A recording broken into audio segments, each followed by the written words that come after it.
விவசாயிக்கு போட்டினா அவன் வென்றான்னா ஏதாவது ஒரு மாற்றம் வரும்.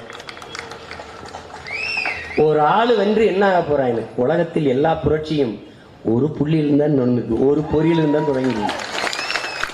அன்புக்குரிய மக்களே, என் அருமை பெற்றோர்களை, தங்கைகளே, காலையில் வாசலில் நீங்கள் போடுகிற எவ்வளவு பெரிய கோலமா இருந்தாலும் ஒரு புள்ளியிலிருந்து தான் தொடங்குகிறீர்கள்.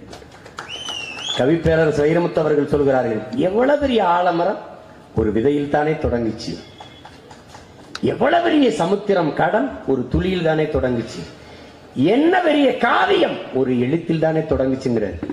அப்படி இந்த புள்ளியிலிருந்து தொடங்கட்டும். ஒரே ஒரு வாக்கு.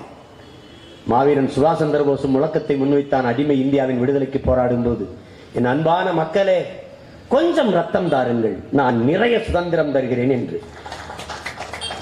அவனை பின்பற்றுகிற போற்றுகிற பிள்ளைகள் நாங்கள் சொல்கிறோம், ஒரே ஒரு வாக்கை தாருங்கள், ஆக சிறந்த வாக்கையை உங்களுக்கு தருகிறோம் என்று. நாங்கள் கேட்பது ஓட்டல்ல, நம் இனத்தின் உரிமை.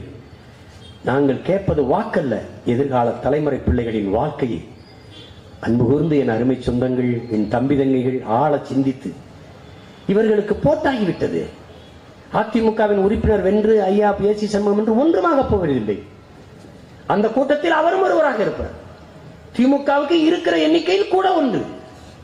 ஆனால் என் தங்கை தீபலட்சுமி என்றால் புரட்சியின் தொடக்கம், புனிதமான தொடக்கம், அரசியல் வரலாற்றின் மாபெரும் எழுச்சி. உலகம் திரும்பி பார்க்கும்.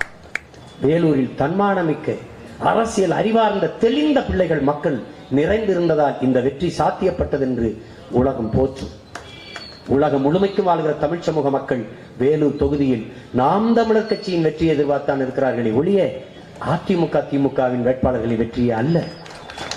அறிவில் சிறந்த பெருமக்களே, பெரிதும் நம்பி நேசித்து நாங்கள் நிற்கிறோம், எங்களை கைவிட்டு விடாதீர்கள்.